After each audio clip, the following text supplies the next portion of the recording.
ओम शांति। ओम शांति। ओम शांति।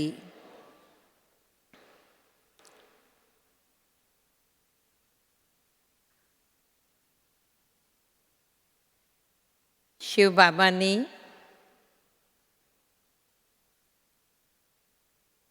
हम सभी बच्चों को इस ईश्वरीय पढ़ाई के द्वारा बहुत रॉयल ढंग से ये पढ़ाया है कि सम्मान देना ही सम्मान लेने की विधि है। सम्मान एक आवश्यक नैतिक दिव्य गुण है और हमारा नैतिक कर्तव्य भी है कि हम एक दूसरे को सम्मान दे करके चले। व्यक्ति जो सारा जीवन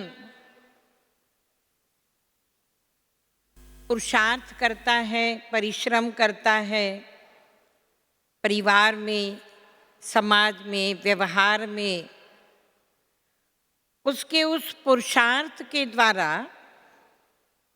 जो सारे जीवन में वो संपदा अर्जित करता है, उसमें सबसे सर्वप्रथम आता है सम्मान। जैसे अपने जीवन भर हम चले होंगे, व्यवहार में आए होंगे, तो उसके रिटर्न में सम्मान हमें निश्चित रूप से प्राप्त होता है।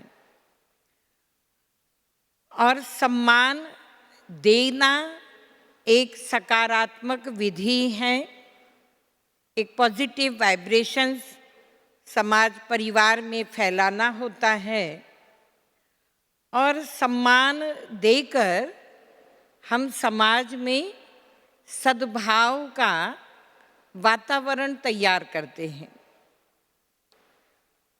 बाबा ने जो हमें लक्ष्य दिया है नई स्वर्णिम दुनिया बनाने का, उसका आधार भी है सम्मान देकर सम्मानित होना।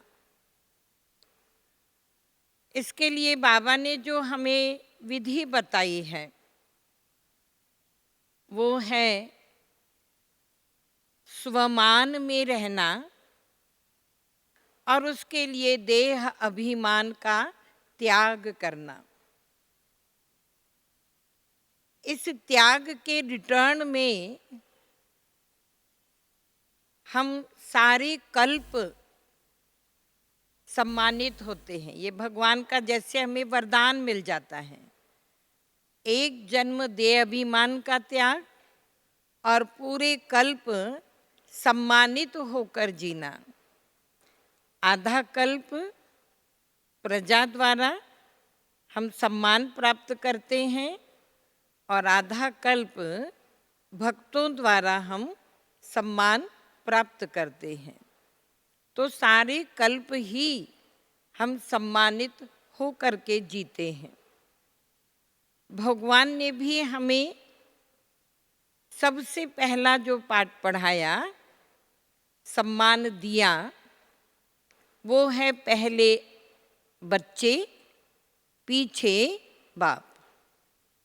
बाबा ने बच्चों को पहले सम्मान दिया। बाबा ने कहा बच्चे भगवान का श्रृंगार है, आप बच्चे मेरे नैनों का नूर हैं, मेरे गले का हार हो, मेरे सिर के ताज हो। ये सब कहा ना बाबा ने। तो बाबा ने हमें कितना सम्मान दिया, इसीलिए दिल गाता है चरणों में जगह मांगी थी, हमें दिल में बसा लिया, थे एक नज़र के प्यासे, नजरों में समा लिया। तो भगवान ने हमें सम्मान देकर बहुत रॉयल तरीके से ये समझाया है कि कैसे सर्व को सम्मान देना होता है, सम्मान दे कर के चलना होता है। ये तो भगवान का पक्ष है।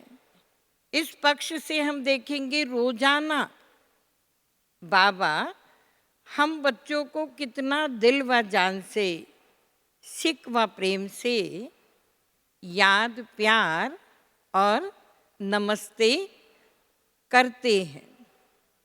नमस्ते करने के लिए बाबा रोजाना अपने धाम से, परम धाम से इस साकार वतन में आते हैं और हम बच्चों को याद, प्यार देते हैं। वहाँ से याद, प्यार भेजते नहीं हैं, सन्मुख आकर के देते हैं। तो ये भगवान का कितनी निर्माणता कहें या कितना हम बच्चों के प्रति प्यार कहें कि बाबा ने हम बच्चों को खुद आगे होकर के और सम्मान दिया है, नमस्ते किया है।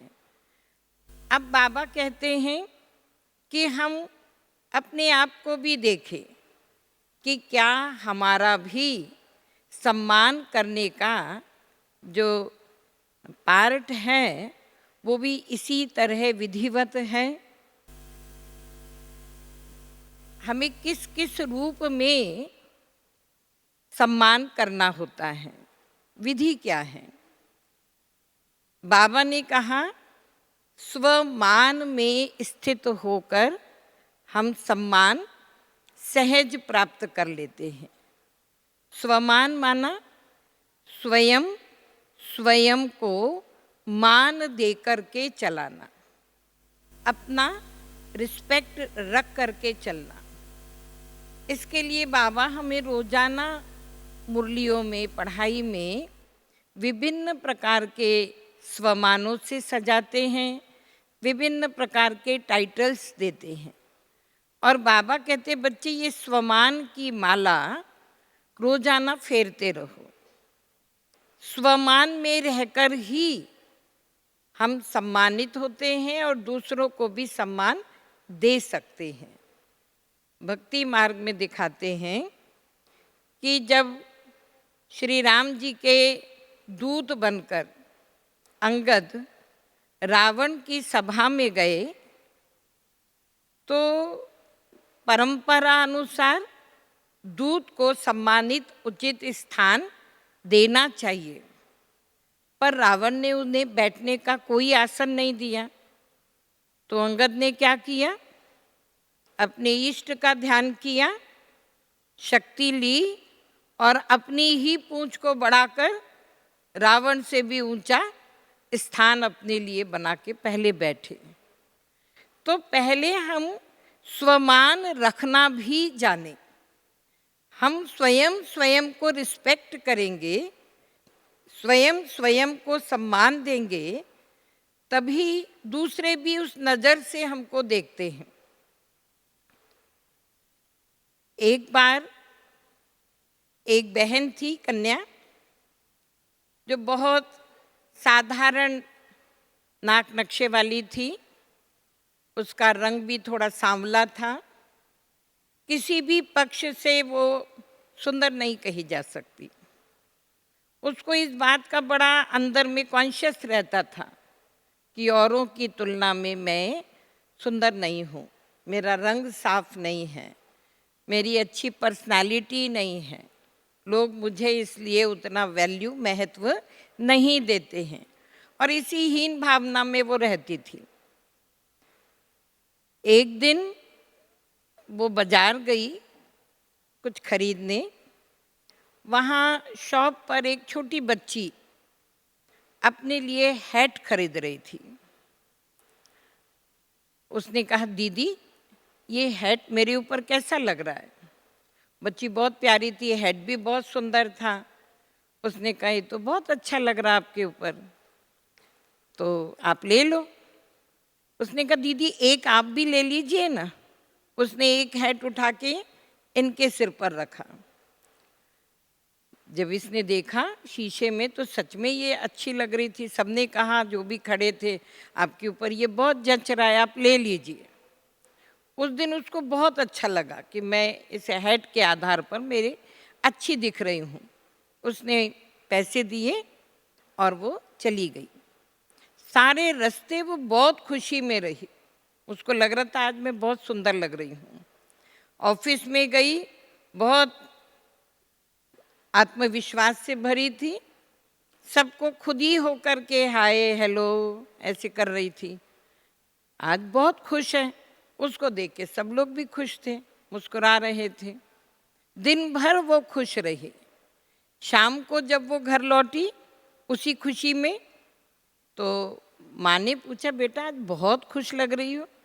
बोले मम्मी आज मैं सारा दिन बहुत खुश रही, सबने मुझे बहुत लाइक किया। ये देखो मेरा हैट मेरे ऊपर कितना जच रहा है ना।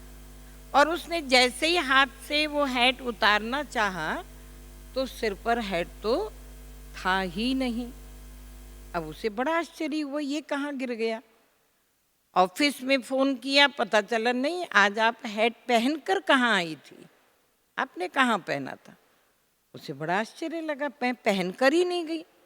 दुकान पर पूछा, दुकानदार ने कहा हाँ बहन जी आपने हैट खरीदा था, आपने पेमेंट भी किया था, पर है तो आप काउंटर पर ही छोड़कर चले गए।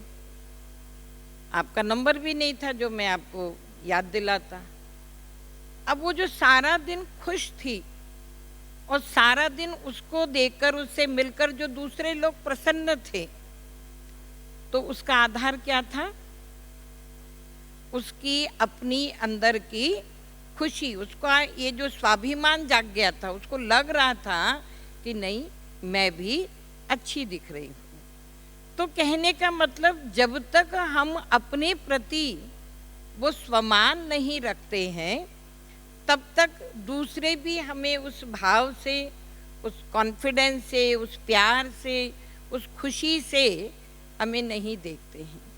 इसलिए बाबा कहते हैं कि पहला है कि स्वमान में स्थित रहना, और इसी स्वमान में स्थित रहना, इसी आधार पर हमें सारा कल्प सम्मानित होकर रहने का वरदान मिला हुआ है। बाबा कहते हैं भगवान का हम सर्व संबंधों में, बाबा जो है, बाबा जैसा है, बाबा को यथार्थ रीति पहचान कर और उनके साथ सर्व संबंधों की मर्यादा को निभाना, ये है भगवान का सम्मान करना। बाबा ने तो हमारा सम्मान किया। बाबा छोटे बच्चों के लिए को भी देखकर कहते थे ये होवनहार देवी देवताएं हैं, विश्व कल्याणकारी आत्माएं हैं। तो बाबा बच्चों का भी रिगार्ड रखते थे साकार में। युवा भाई बहनों को देखते थे तो बाबा कहते थे ये वो मेरे बच्चे हैं जो महात्माओं को भी चैलेंज करने वाले हैं, जो घर गृहस्थ में रहते हुए अपने जीवन को ऐसा पवित्र नहीं बना पाए। ये मेरे युवा भाई बहनें, ये बच्चे जो हैं, ये बाबा को प्रत्यक्ष करने वाले हैं। बुजुर्गों को देखकर बाबा कहते थे ये अनुभवी आत्माएं हैं, हम जिनस हैं ना, इनके अनुभव से बाबा के यज्ञ को बहुत गति मिलेगी।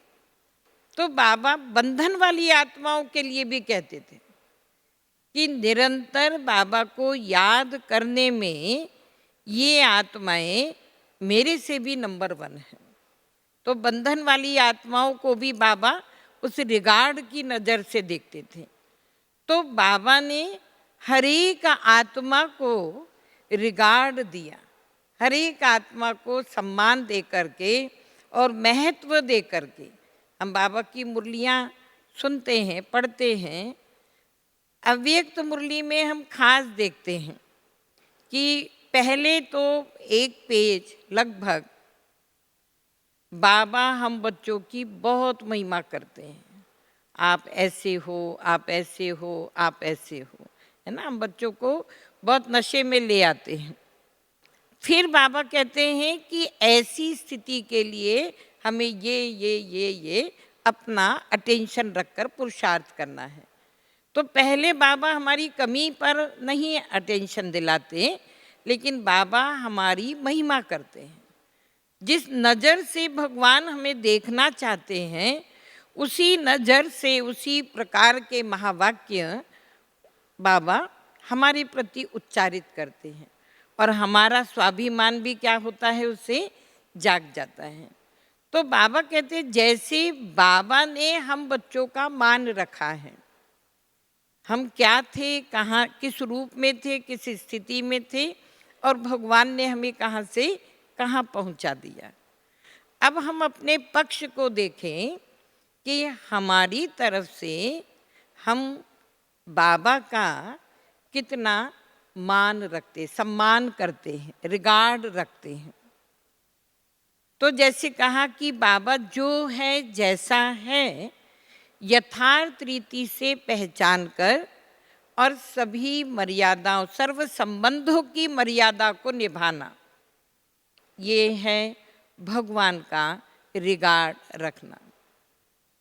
अब हम एक एक बात को उठाते हैं।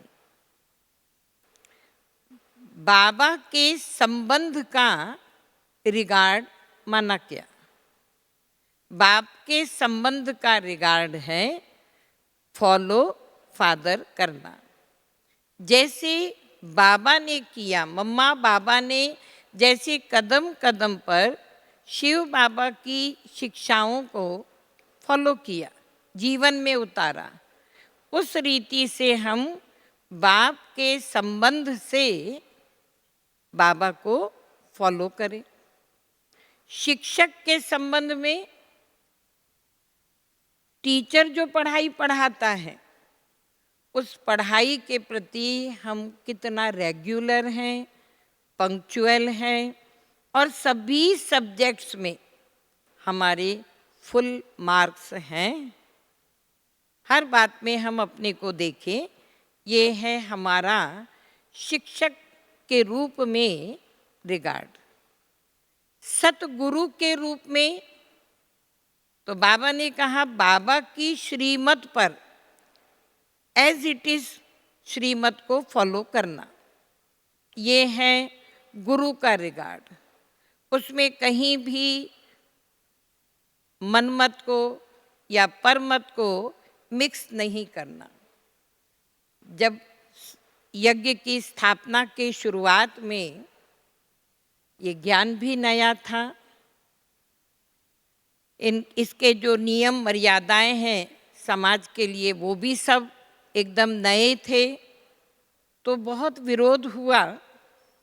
बहुतों ने बाबा से ये भी कहा कि बाबा ज्ञान तो बहुत अच्छा है, बस आप नियम मर्यादाओं को थोड़ा सा शिथिल कर दें, थोड़ा इनको हल्का कर दें, तो देखिए यहाँ कितनी भीड़ लगेगी।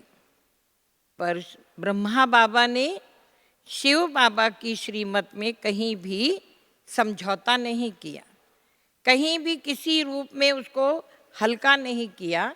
कहा हमारे कहते हैं ना गुरु की आज्ञा सिर माथे, तो जो बाबा ने, शिव बाबा ने आज्ञा दी है, हमें उसको वैसे ही फॉलो करना है। सतगुरु के रूप में हम दुनिया में भी देखते हैं कि जो साधारण गुरु हैं उनके भी बहुत सारे ऐसे उदाहरण हैं। अकबर के बादशाह अकबर के दरबार में तानसेन एक नवरत्नों में से एक रत्न थे, उनके मंत्री थे। बहुत अच्छा उनके पास गायन की कला थी। बादशाह हमेशा प्रसन्न रहते थे, लेकिन तानसेन बीच बीच में अपने गुरु की महिमा किया करते थे। उनके गुरु हरिदास जी थे। तो एक बार बादशाह ने कहा, क्या आप मुझे अपने गुरु के भजनों का आनंद नहीं दिलवाएंगे? मैं उनकी कला को भी अनुभव महसूस करना चाहता हूँ। तब तानसेन ने कहा कि वो ऐसे किसी के सामने गाते नहीं हैं, ना इस तरीके से अपनी कला का प्रदर्शन करते हैं। अगर आपको सुनने की उत्सुकता है तो एक विधि हम अपना सकते हैं। आप वेश बदलकर मेरे साथ चलिए, मैं किसी तरीके से उनको गाने के लिए मना लूँगा, आप सुन लीजिएगा। जब दोनों गए, झोपड़ी के बाहर बादशाह को खड़ा करके तानसेन खुद अंदर गए और उन्होंने गुरु को प्रणाम आदि किया। कहा, गुरु जी मैं एक गीत में थोड़ा सा भ्रमित हो रहा हूँ, मैं गा रहा हूँ, उसमें जहाँ भी सुधार की गुंजाइश हो आप मुझे जरूर मार्गदर्शन प्रदान करें। और जानबूझ करके वो थोड़ा सा गलत गाने लगे तो गुरुजी ने उसको रोका, बोले इसे ऐसे नहीं, ऐसे गाना होता है। और जब गुरु ने उस भाव में गाया, तानसेन तो चाहते ही थे कि ये गाएं, बादशाह ने सुन लिया। उसके बाद प्रणाम करके वापस लौटे तो बादशाह ने कहा, आपके गुरुजी इतना अच्छा गाते हैं, इतना मधुर उनका कंठ है, आप क्यों नहीं ऐसा प्रयास करते? तब तानसेन ने कहा, मेरे अंदर वो ताकत नहीं आ सकती, वो कशिश नहीं आ सकती मेरे गायन में। बोले क्यों? बोले मैं आप बादशाह के लिए गाता हूँ, मैं आपके लिए गाता हूँ और मेरे गुरु उस बादशाह के लिए गाते हैं, उन्हें प्रसन्न करने के लिए गाते हैं। तो वो जो उनके अंदर कशिश है, जो उनके अंदर परमात्मा प्रभु के प्रति समर्पण का भाव है, वही उनकी कला का आधार है। तो गुरु और शिष्य के बीच में ये समर्पण भाव आवश्यक है। इतिहास में एक उदाहरण और मिलता है, सिकंदर और उनके गुरु अरस्तु का। एक बार दोनों कहीं जा रहे थे, रास्ते में बहुत चौड़ा नाला आया, भयंकर थोड़ा बहाव था उसका। तो गुरु ने कहा सिकंदर से कि आप रुको, पहले मैं पार करता हूँ। सिकंदर ने कहा, नहीं गुरु, पहले मैं पार करूँगा। जिद होने लगी और सिकंदर ने माना नहीं और पहले पार कर लिया। बाद में गुरु ने पार किया। गुरु ने कहा, तुमने मेरी अवज्ञा क्यों की आज? तब सिकंदर ने कहा कि अगर नाला बहुत भयंकर था, अगर मुझे कुछ हो जाता तो आप मेरे गुरु अरस्तु अनेक सिकंदर तैयार कर सकते थे, परंतु अगर आपको कुछ हो जाता तो मैं सिकंदर एक भी अरस्तु जैसा गुरु तैयार नहीं कर सकता। ये एक समर्पण का भाव है। अब यहाँ हम लोग कई बार देखते हैं कि हमारे अंदर थोड़ा सा ज्ञान, थोड़ी सी बाबा की पढ़ाई की समझ आ जाती है, थोड़ी सी हमारे अंदर कुछ बोलने की, भाषण करने की, समझाने की हमारे अंदर कला आ जाती है, कुछ नए ढंग से हम पब्लिक में सेवाएं करने में सफल होने लगते हैं। तो कभी कभी हमारे मन में ये भाव आ जाता है कि फलाने दीदी या फलाने भाई जी की तुलना में मैं इस बात को ज़्यादा अच्छे से समझा सकती हूँ या समझा सकता हूँ, स्पष्ट कर सकता हूँ। तो ये जो एक भाव मन के अंदर आ जाता है, पुरुषार्थ करना, योग्यता का विकास करना, प्रेजेंटेशन अच्छे ढंग से देना, वो आवश्यक है। पर ये जो एक भाव मन में आ जाता है, सूक्ष्म अभिमान वाला भाव आ जाता है, ये जैसे हमारी तपस्या को, हमारी कमाई को, हमारी सेवा को वो गति नहीं दे पाता है। इसलिए बाबा कहते हैं हमें अपने आप को देखते रहना चाहिए कि भक्ति मार्ग में तो कुछ भी बात समझ में भी नहीं आती तो भी कहते सतवचन महाराज। और यहाँ कई बार हमारे मन में ऐसे अगर भाव आ जाते हैं तो ये भाव हमारे पुरुषार्थ में एक बाधा डालते, विघ्न का काम करते हैं। तो हम देखें कि सद्गुरु के रूप में हमारा बाबा के प्रति कितना रिगार्ड है, बाबा की नॉलेज के प्रति हमारे मन में कितना रिगार्ड है। कई बार बाबा की मुरली में हम सुनते हैं, बच्चों के मन में प्रश्न उठता है, करें ना करें, सफल होंगे नहीं होंगे। बाबा की बात तो ठीक है, परंतु इस परिस्थिति में उचित रहेगा।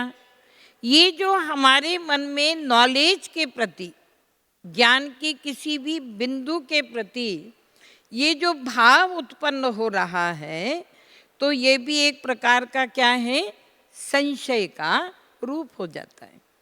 बाबा ने कहा है तो होना ही है, ये निश्चित है।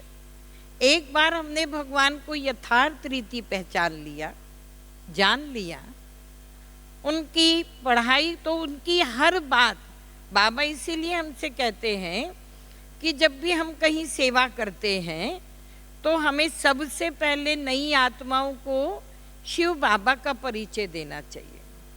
क्योंकि अगर सामने वाले को एक बार भगवान के परिचय पर निश्चय हो जाए, भगवान का परिचय उसको समझ में आ जाए, उसका विश्वास बैठ जाए, फिर आप कुछ भी सुनाएंगे बाबा की ज्ञान की बातें, वो हर बात स्वीकार करता चला जाएगा। क्योंकि उसको अब ये समझ में आ गया है कि ये ज्ञान देने वाला कौन है, स्वयं भगवान है। तो भगवान पर निश्चय है तो भगवान की ज्ञान की हर बिंदु पर, हर पॉइंट पर हमें निश्चय होगा। और अगर ये मन में हल्का सा भी, चाहे स्वयं के प्रति ही संशय है, बाबा कहते तुम मेरे बच्चे बनते हो तो विजय तो तुम्हारे गले का हार है, मैंने सबसे पहले तुम्हें विजय का तिलक दे दिया है, ये बाबा की महावाक्य हम सुनते हैं। फिर भी अगर हमारे मन में संशय आता है तो क्या होगा, इसका भी उदाहरण है भक्ति में।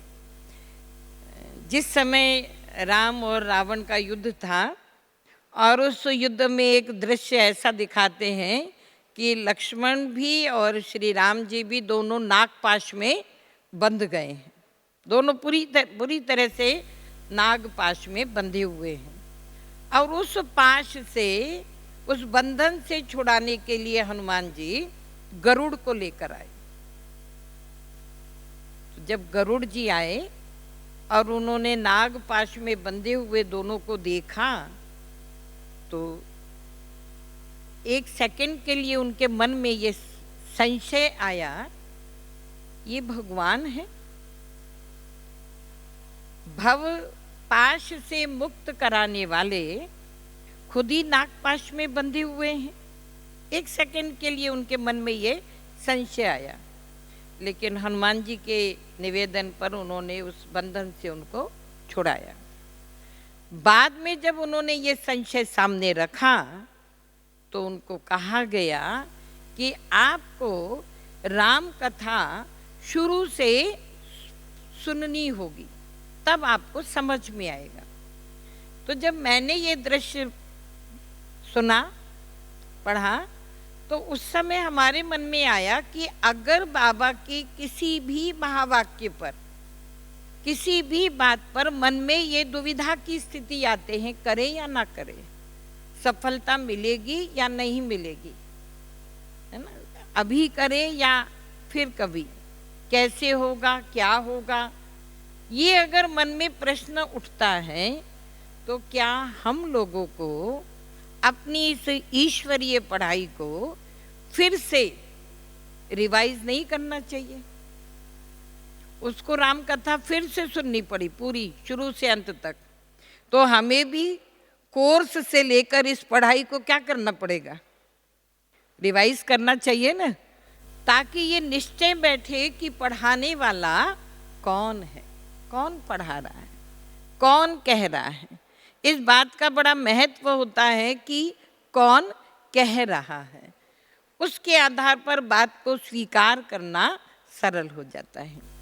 तो हमारा सतगुरु के संबंध में बाबा के प्रति कितना सम्मान है, रिगार्ड है।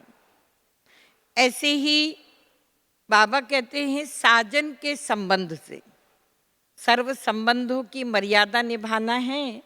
तो साजन के संबंध से बाबा के प्रति हमारा रिस्पेक्ट, रिगार्ड क्या है। बाबा ने हमें कहा है तुम ही संग खाऊं, तुम ही संग बैठूं, तुम ही संग हर कर्तव्य निभाऊं, है ना। ये है साजन के प्रति सजनी की वफादारी। शिव बाबा के प्रति हम आत्माओं की वफादारी कि हमारा हर संकल्प, हमारा हर सेकंड बाबा के प्रति पूरी तरह समर्पित हो। हमारा मन बुद्धि थोड़ा भी इधर उधर ना जाए। ये साजन के प्रति हमारी वफादारी ही उनका रिगार्ड रखना है। इस पर एक उदाहरण है कि बहुत समय गोकुल से बिछुड़ने के बाद कहते गोलोक में राधे और श्री कृष्ण जी का पुनः मिलन हुआ।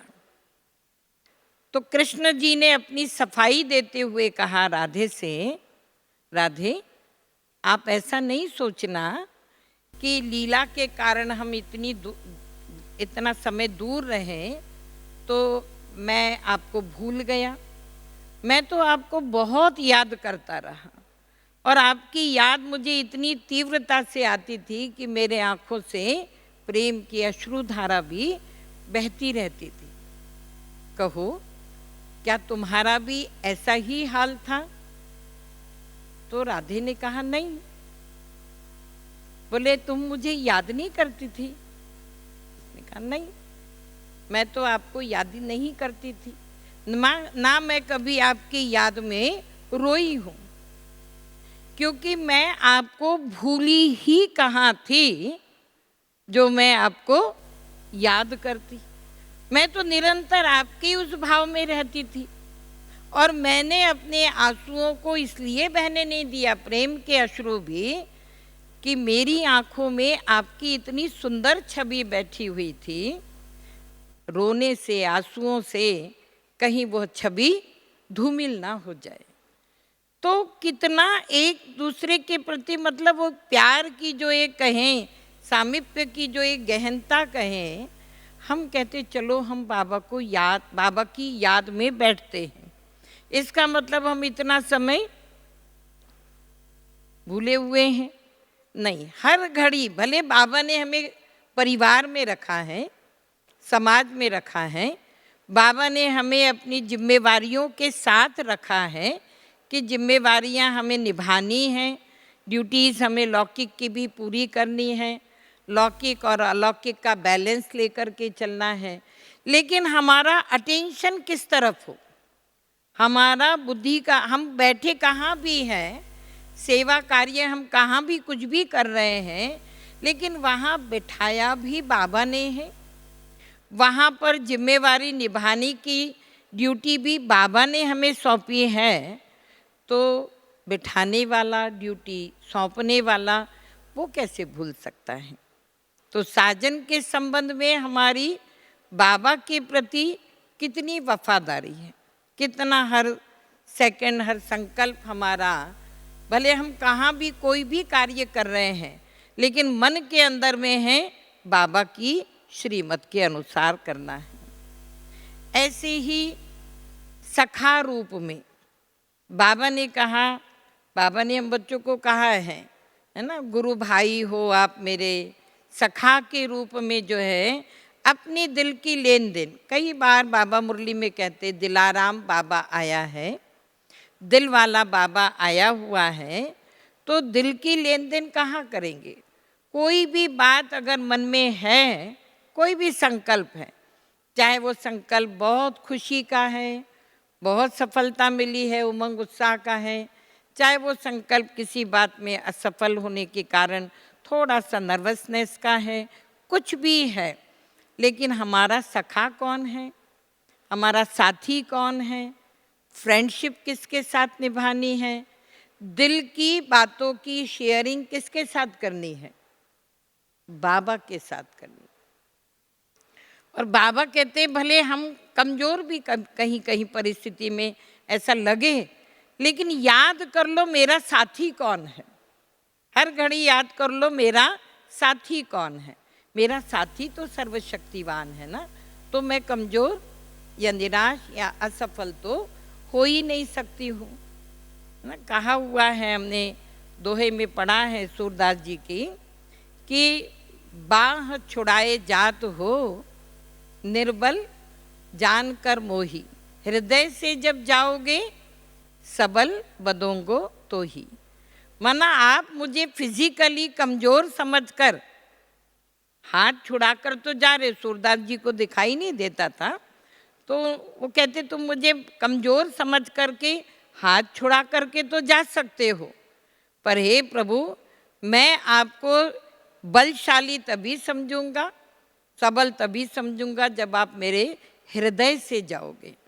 तो कितनी भी समस्या आ जाए, कैसी भी परिस्थिति आ जाए, लेकिन हमारे दिल में एक बाबा बैठा है, तो हमें सेकंड में कौन याद आएगा?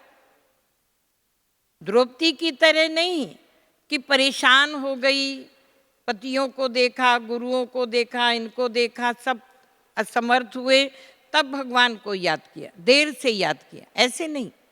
लेकिन बाबा कहते हैं, बाबा ने तो हमें कहा है, मुरली में हमने पढ़ा है, बाबा कहते हैं बच्चे आप कहाँ रहते हो, कोई आपसे पूछे आप कहाँ रहते हो तो क्या बताओगे अपना एड्रेस?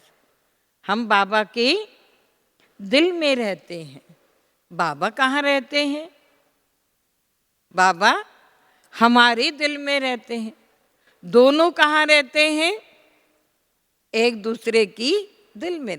तो जब दिल में है ना, जगदीश भाई साहब जी ने एक जगह लिखा है कि भगवान की याद हमारे लिए कितनी सहज है। शेर के रूप में उन्होंने कहा, बस दिल में छिपी है तस्वीरें यार की, बस जरा गर्दन झुकाई दीदार हो गया। दिल में बसी हुई है छवि, थोड़ा सा बस हमने अटेंशन दिया और हमें उस प्रभु के दीदार हो गया, दर्शन हो गया, माना हमें बाबा के साथ का अनुभव हो गया। तो सखा के रूप में हमारे अंदर इतनी भावना हो। जगदीश भाई जी का एक और उदाहरण है श्रीमत के ऊपर कि एक बार जब पहली मुलाकात में भाई साहब यहाँ आए थे ऊपर माउंट में, और साकार बाबा के साथ शाम की रात्रि क्लास में बैठे थे, 2-3 भाई और थे, तो बाबा ने किसी विषय पर उनको लिखने के लिए कहा, तीनों भाइयों को। जैसे ये लोग रात में कमरे में गए, थोड़ी देर में लाइट चली गई, और लाइट गई तो गई, पूरी रात आई नहीं। तो वो दोनों भाई तो निश्चिंत होकर सो गए। उन्होंने कहा लाइट तो चली गई है, ये तो बाबा को भी पता है, तो अब हम कैसे लिखेंगे? उस समय ये और कोई सिस्टम तो थे नहीं, जनरेटर हो, सोलार हो, तो बाबा को भी तो पता है ना। और दोनों निश्चिंत होकर सो गए। लेकिन जगदीश भाई साहब के अंदर ये था कि नहीं, बाबा ने कहा है, गुरु ने आज्ञा दी हुई है, तो वो तो मुझे मानना ही है, पालन करना ही है। क्या करें? बाहर निकले, स्ट्रीट लाइट जल रही थी बाहर सड़क पर, भाई साहब ने वहाँ उसके नीचे बैठ करके अपना काम पूरा किया, और जब वो काम पूरा करके वापस आए कमरे में तो सुबह का 3:30 बज गया था। वो भाइयों ने देखा कि ये तो जगदीश भाई साहब तो अभी लौट रहे हैं, ये तो रात भर सोए थे। फिर अमृत बेला योग में गए, मुरली क्लास में गए, बाबा ने तो होमवर्क के बारे में कुछ चर्चा ही नहीं की। अब वो भाई साहब की थोड़ी सी हंसी सी करने लगे कि देखा बाबा तो भूल गया, बाबा को भी तो पता है ना कि लाइट नहीं थी। जगदीश भाई साहब कुछ नहीं बोले। बाद में जब शाम की क्लास में बाबा ने कहा, बच्चे कल शाम को आपको एक होमवर्क दिया था, आप लोगों ने लिखा? तो वो दोनों भाई तो दिन भर भी अलबेले थे और भाई साहब ने अपना पेपर बाबा के सामने रखा। तो उन्होंने जिस तरीके से, एक तो सबसे पहली बात की आज्ञा का पालन हुआ, श्रीमत को स्वीकार किया, कारण बहाना नहीं सुनाया, और जिस ढंग से लिखा तो बाबा ने उस दिन भाई साहब को संजय का टाइटल दे दिया, वरदान दे दिया कि आप जो भी लिखोगे, आप यज्ञ के लिए जो भी लिखोगे, सारा बाबा के ज्ञान को पुस्तक के रूप में लिखने का आपको ये सेवा का कार्य सौंपते हैं। आपको उसे किसी और से वेरीफाई भी नहीं कराना है। तो श्रीमत की जो वैल्यू होती है, ये भी हमारे मन में एक रिस्पेक्ट है, एक रिगार्ड है। परमत पर आकर, मनमत में आकर, किसी और के प्रभाव में आकर के हम श्रीमत का की अवहेलना नहीं करें। तो ये एक सद्गुरु के प्रति हमारे मन का रिस्पेक्ट है, रिगार्ड है। तो हम देखें हर बात में कि बाबा के प्रति, बाबा की नॉलेज के प्रति, स्वयं के प्रति हमारे अंदर में कितना स्वमान है, रिगार्ड है, सम्मान है। ऐसी संबंध संपर्क में जो भी आत्माएं आती हैं, उन सभी आत्माओं को भी बाबा ने कहा कि उनके रोल को नहीं देखो, उनके पार्ट को नहीं देखो, लेकिन सोल कॉन्शियस होकर आत्मिक भावना से देखो। इससे क्या होगा, सामने वाले के अंदर जो विशेषताएं हैं, जो गुण है, जो योग्यताएं हैं, वो हमें दिखाई देंगी। जब हम देह अभिमान में देखते हैं तो हमारी कमी कमजोरियों पर नजर जाती है, और जब ऐसा हमारा दृष्टिकोण होता है तो हमारा आपस में सम्मान कम हो जाता है एक दूसरे के प्रति। लेकिन ये भी बाबा का बच्चा है, ये भी अपने आप में यूनिक आत्मा है। ओरिजिनली तो इस आत्मा में भी सारे गुण हैं, पवित्र आत्मा है ना, गुणवान आत्मा है, सर्वशक्तिवान की संतान, मास्टर सर्वशक्तिवान है। तो सोल कॉन्शियस की स्टेज में रहकर जब हम एक दूसरे के संबंध में आएंगे, संपर्क में आएंगे, तो एक दूसरे के प्रति सम्मान की भावना बनती है, और यही सम्मान की भावना हमारे यज्ञ को भी गति देती है, हमारी स्थिति को भी आगे। हम देखते हैं हमारी आदरणीय दादियाँ, जो भी पुराने भाई बहन बैठे होंगे सभी ने देखा होगा, वो सीन हम इमर्ज करें कि कैसे बड़ी दादी जी मंच पर हैं या आई हैं, साथ में दादी जानकी जी आई हैं या आदरणीय गुलजार दादी जी आई हैं, यहीं रहते हैं, दिन भर आपस में मिलना होता है। लेकिन जब सभा में एक दादी आई, दूसरी दादी से मिली, तो कितना प्यार से, कितना रिस्पेक्ट से आपस में मिलते थे, कितनी प्यार की दृष्टि देकर आपस में मिलते थे कि सारी सभा भी उस प्यार में अभिभूत हो जाती थी, खो जाती थी। तो ये दादियों का जो आपस में एक दूसरे के प्रति रिगार्ड था, रिस्पेक्ट था, इसी रिस्पेक्ट रिगार्ड ने यज्ञ को आज इतनी ऊंचाई तक पहुंचाया है। हम और अन्य संस्थाओं में देखते हैं, उनका अगर कोई बड़ा, कोई हेड ऊपर नीचे हो जाता है, चला जाता है, शरीर छोड़ देता है, तो उन संस्थाओं की क्या स्थिति हो जाती है। लेकिन यहाँ बाबा ने जो एक दूसरे के प्रति प्रेम, सम्मान, रिस्पेक्ट, रिगार्ड देकर चलना सिखाया, जो एक बाबा की आज्ञा पर चलना सिखाया, उसने चाहे बाबा गए, बड़ी दादी जी या कोई भी अपना यहाँ से अव्यक्त होते चले गए, लेकिन यज्ञ की स्थिति, यज्ञ का जो स्थान है, वो विश्व के अंदर में ऊंचा ही होता चला गया। तो हमारी स्थिति से हमारा सम्मान होता है। कहते हैं कि आज जो हम यहाँ बैठे हैं, बाबा की गद्दी पर बैठे हैं, आज जो हम सभी ने ये यूनिफॉर्म पहनी हुई है, वाइट ड्रेस पहनी हुई है, आज हम सभी ने जो बाबा का बैज धारण किया हुआ है, हमें जो सम्मान मिलता है समाज में, परिवार में, वो इस आधार पर मिलता है ना।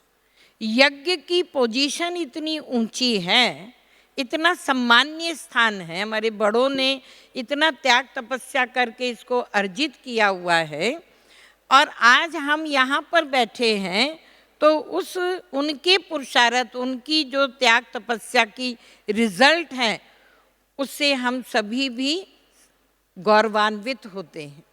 इसलिए हमें इस बात का बहुत अटेंशन रखना चाहिए कि बाबा के यज्ञ की जो भी मर्यादाएं हैं, जो भी नियम है, जो भी बाबा की पढ़ाई है, उसे हमें अपने जीवन में कितना अच्छे तरीके से निभाना चाहिए। ये हमारी अपनी जिम्मेवारी है, हमें उसे कितने अच्छे ढंग से निभाना चाहिए और इस यज्ञ को हमें कितना ऊंचा लेकर के जाना चाहिए।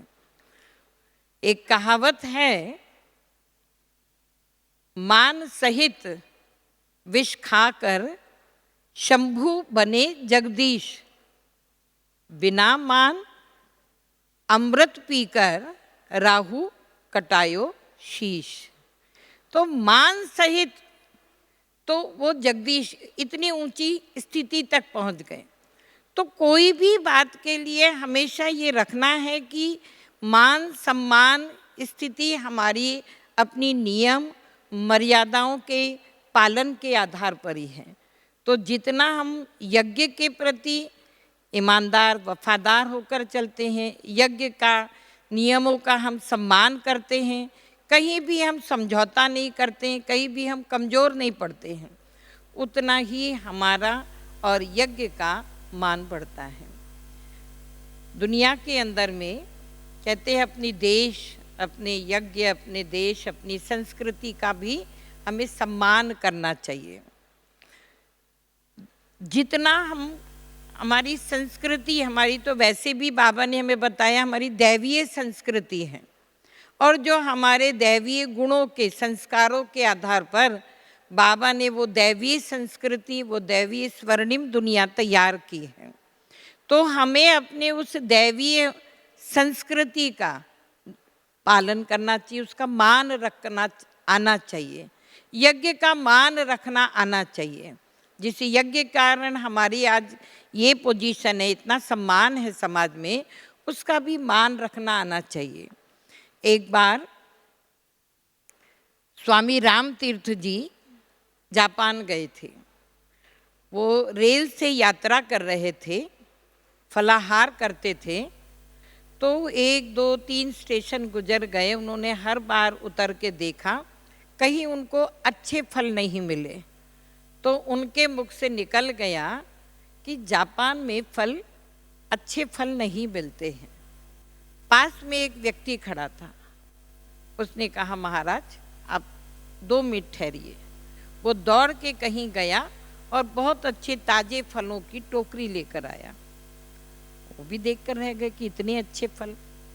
मूल्य पूछा, उसने कहा इनका मूल्य ये है कि आप अपने देश में जाकर ये नहीं कहिएगा कि जापान में अच्छे फल नहीं मिलते हैं, इससे मेरे देश का अपमान होगा।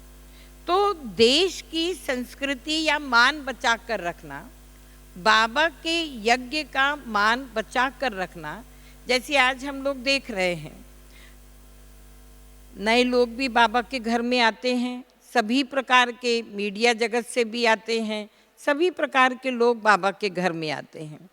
सभी को पता है सुबह दिनचर्या बता दी जाती है, सुबह का क्लास, शाम का क्लास, योग का पीरियड ये है।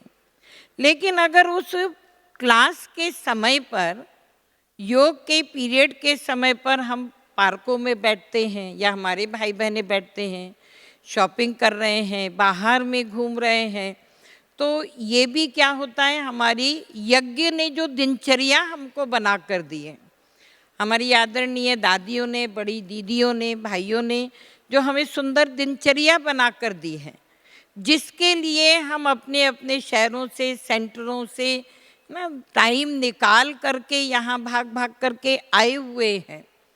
तो किस लिए आए हैं? अपनी सुंदर स्थिति बनाने के लिए आए हैं। तो ये भी हमारे अंदर यज्ञ के जो दिनचर्या है, उस दिनचर्या के प्रति मान होना चाहिए, रिस्पेक्ट होना चाहिए। और हमारे अंदर है तब तो हम यहाँ बैठे हैं, लेकिन हमारे जो अन्य भाई बहनें हैं, क्योंकि यज्ञ तो एक बहुत बड़ा परिवार है और परिवार के सभी सदस्यों को साथ लेकर चलना, यही हमारी ताकत होती है। कहते हैं परिवार घड़ी की सुइयों के समान होता है, जिसमें कोई कांटा छोटा होता है, कोई बड़ा होता है, कोई स्लो चलता है, कोई फास्ट चलता है, लेकिन समय तो सब मिलकर के ही एक्यूरेट समय हमको दिखा सकते हैं। उसी प्रकार से हमारे परिवार के अंदर में भी सब प्रकार के भाई बहनें हैं।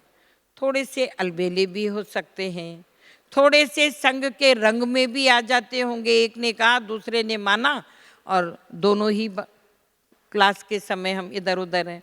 लेकिन अगर हम दिनचर्या का रिगार्ड रखेंगे और अपने भाई बहनों के अंदर में भी वही भावना जागृत करेंगे, तो हमारे यज्ञ की ताकत हम और बढ़ा करके चल सकते हैं। ऐसी कहा पर्यावरण के लिए के प्रति हमारे मन में सम्मान की भावना हो। आज बाबा ने जो बहुत वर्षों से हमको कहा हुआ है, एक दिन ये राजधानी आपके हाथ में आनी है, बच्चे आपको विश्व महाराजा विश्व महारानी बनना है, तो ये बागडोर आपको यहाँ संगम युग पर ही एक दिन आपके हाथ में आनी है। माना जितने भी विभाग होते हैं सरकार के, उन सभी विभागों की जो विशेषताएं हैं, योग्यताएं हैं, ड्यूटीज़ है, कर्तव्य हैं, वो सब हमें सीखना होगा, हमें सब आना चाहिए। हम लोग महसूस कर रहे 2-3 सालों से हमें एक MOU साइन करने को मिला सरकार के साथ, नशा मुक्त भारत अभियान। सरकार ने इस बात को स्वीकार किया कि आपके गांव-गांव में जितनी अच्छा नेटवर्क है, पकड़ है, आप भारत से इस नशे को भगा सकते हैं।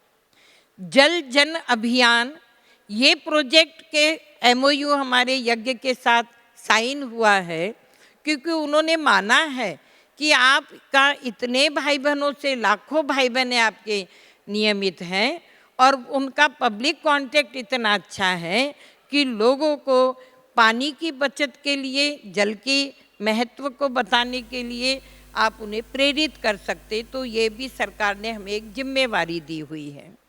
ऐसे हमारे पास धीरे धीरे कई विभागों की जिम्मेवारी आती जा रही है, तो हम निभाएंगे कब? जैसे स्वच्छता का भी मिला था, आदरणीय दादी जी को ब्रांड एम्बेसडर बनाया था, तो हम ये निभा कब सकेंगे? जब इन सब चीज़ों का, नियमों का के प्रति हमारे मन में भी रिस्पेक्ट होगा, सम्मान होगा। भक्ति में भी दिखाते हैं पर्यावरण के प्रति कितना सम्मान, वो ये सब चीज़ें हमको सीखने को मिलती हैं। जब राम जी जनकपुरी में पुष्प वाटिका में गए अपने गुरु की पूजा के लिए फूल, तो उन्होंने सबसे पहले वहाँ के माली से अनुमति ली, क्या मैं अपनी गुरु की पूजा के लिए कुछ फूल चुन सकता हूँ? और परमिशन लेकर के उन्होंने लिए। ऐसी दिखाते जब लक्ष्मण जी को शक्ति लगी और संजीवनी बूटी मंगाई गई, तो वैद्य ने, सुषेण वैद्य ने हाथ जोड़कर पहले उस वृक्ष से निवेदन किया कि मुझे एक अपने रोगी की इलाज के लिए आपकी कुछ पत्तियां चाहिए, आप कृपया मुझे प्रदान करें। और जितने की आवश्यकता है उतना ही उन्होंने स्वीकार किया। तो ये जितने उदाहरण हमको पढ़ते सुनते हम आए हैं, ये सब हमें शिक्षा देते हैं कि हमें पर्यावरण के प्रति, स्वच्छता के प्रति, हर बात के प्रति इतना ही जिम्मेवार होकर, इतना ही हमारे मन में उनके प्रति रिस्पेक्ट हो, ताकि हम उस जिम्मेवारी को अच्छे ढंग से निभा सकेंगे। तो बाबा ने हमें बाबा ने सम्मान देकर हमें सम्मान कैसे दूसरों का करना होता है ये सिखाया है।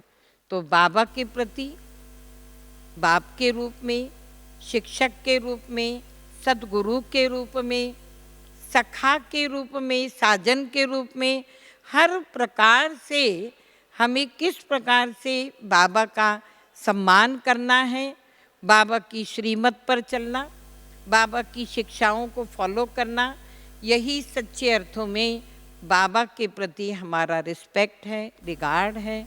और जितना हम ये रिस्पेक्ट देकर चलेंगे, तो जैसे बाबा ने स्लोगन दिया है, सम्मान देना ही सम्मान लेना है। हम दूसरों को सम्मान देकर ही सम्मानित हो सकते हैं।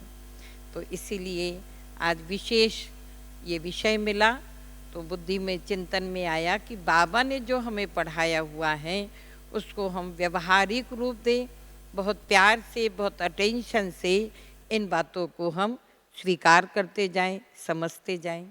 धन्यवाद। ओम शांति।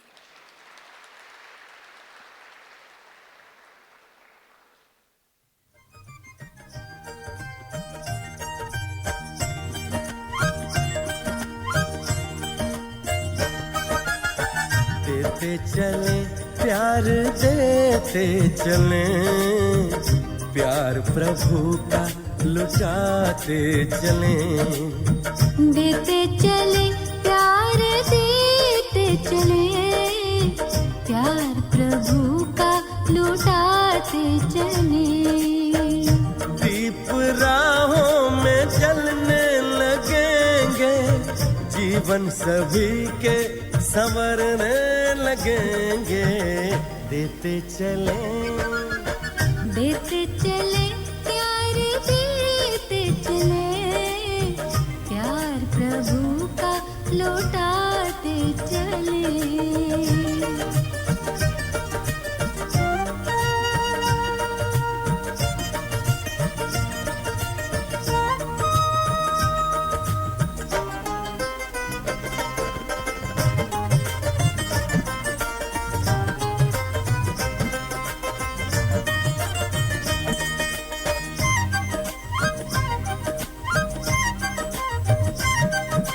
निर्मल सी मुस्कानों से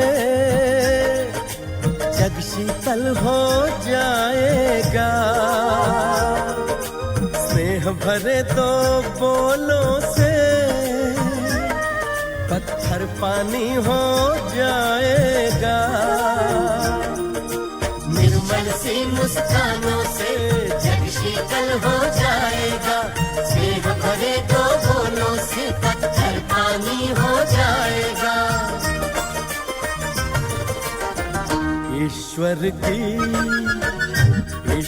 की पहचान बने, प्यार प्रभु का लुटाते चले।